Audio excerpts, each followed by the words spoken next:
هيشككوك في جيشك ويضخموا مشاكلك الداخلية ويورطوك في صراعات جانبية انت مالكش فيها. هو فعلا في سلام حقيقي بين مصر واسرائيل؟ تعالوا نشوف الفيديو ده مع بعض ونرجع لكم تاني. بس الحرب الجاية مش هيكسب. هو في حرب بعد سلام؟ هو في سلام مدى الحياة.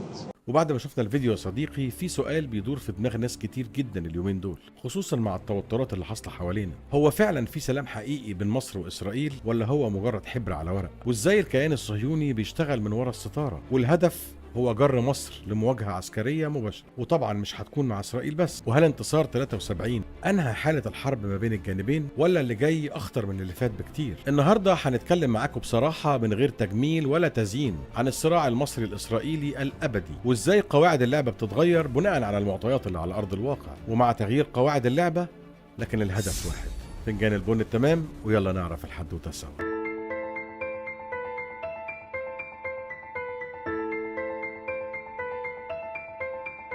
من ساعة ما اتزرعت إسرائيل في المنطقة من سنة 48 وهي الخطة عندها واحدة وما بتتغيرش: تفكيك الشعوب العربية من الداخل، تدمير الجيوش العربية، والسيطرة على منابع المياه في المنطقة، والنفاذ لعمق القرار السياسي في الدول المحيطة بيها. طب ومصر؟ مصر دايما هي حجر العثرة قدامهم، أقوى جيش وأكبر دولة وأكبر تأثير في المنطقة بالرغم من تاريخها الاستعماري الطويل. بس اللي راعبهم يا صديقي وعامل لهم هلع هو عبور مصر كل اللي حاولوا يستعمروها أو يحتلوها. سنة 48 شاركت مصر في أول مواجهة ضد الكيان، وفي 56 لما جمال عبد الناصر أمم قناة السويس اتحدت إسرائيل مع بريطانيا وفرنسا في العدوان الثلاثي. وده يوريك يا صديقي إن الموضوع مش موضوع حدود أو مش نزاع حدودي، هو نزاع وجودي في المقام الأول. وطبعا ما فيش حد فينا قادر ينسى سنة 67 والنكسة والحملات الدعائية اللي عملتها إسرائيل واللي عمالة تدرسها وتقلبها في الإعلام لحد اليومين دول عشان توصل رسالة واحدة بس: إنها أقوى دولة في المنطقة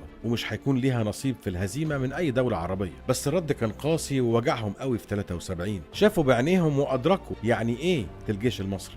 اما بقى في 6 اكتوبر يوم الانتصار العظيم حصل اللي محدش كان متوقعه. مش هدخل في التفاصيل لان احنا اتكلمنا فيها في حلقة قبل كده. الجيش المصري عبر القناة وحطم خط بارليف ونسف كبريائهم الزائف بانهم قوة لا تقهر، ورجع كرامته وكرامة كل المصريين واستعاد سينا. بس تفتكر معايا يا صديقي ان بعد الحرب والانتصار انتهت الحدوتة؟ بالعكس، دي بدأت قواعد اللعبة بتتغير بشكل جديد وعصري. نيجي لأهم نقطة في حلقتنا النهاردة وهي اتفاقية السلام. هي في الحقيقة كانت اتفاقية سلام بالنسبة لمصر، لكن للطرف الثاني في الاتفاقية هي كانت بداية حرب جديدة من غير مدافع ولا طيارات ولا صواريخ. حرب كده زي ما بيقولوا ناعمة، تطبيع واختراق ثقافي وتجسس وتكنولوجيا وسيطرة اقتصادية وسيطرة مائية. إسرائيل واثقة ومتأكدة إن هي مش هتقدر تكسب جولة تاني قدام الجيش المصري، فقالت نفتعل الحرب من الداخل ونجر مصر لمواجهة مباشرة عشان نقدر ساعتها نتفوق عليها. في برامج كتير عندهم في إسرائيل، محللين سياسيين واستراتيجيين بيقروا وبيؤكدوا إن الجيش المصري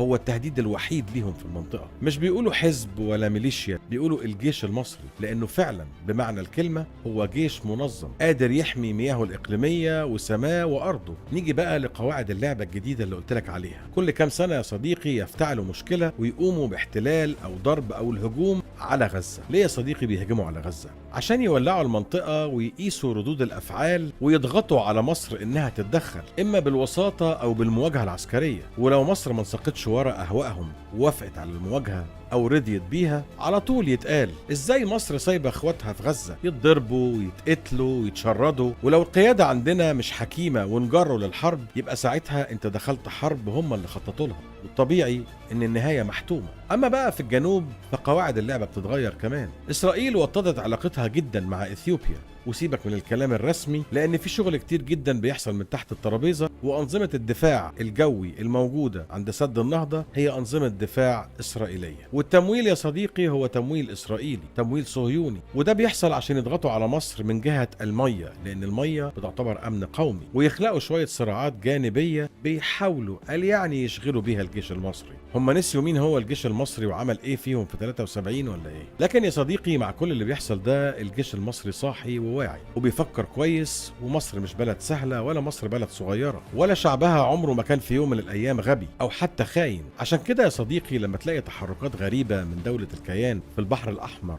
ليبيا أو السودان، اعرف إنها محاولة إشعال حدودك. ومع كل ده مش من السهل إن احنا ننجر الحرب أو نتشتت. واوعى تنسى اخر حرب ليهم، وده اخرهم معانا، حرب الاعلام والسوشيال ميديا، اللي كل يوم تلاقي فيه بوستات وفيديوهات واشاعات، وكله شغال على هدف واحد: كسر الثقة بينك وبين جيشك. بس السؤال الاهم والاخطر، هل سألت نفسك قبل كده هو مين المستفيد؟ اكيد طبعا مش انت. اسرائيل مش هتبطل تحاول تهاجمك، والجيش المصري عمره ما بينام، صاحي وعارف هو بيعمل ايه.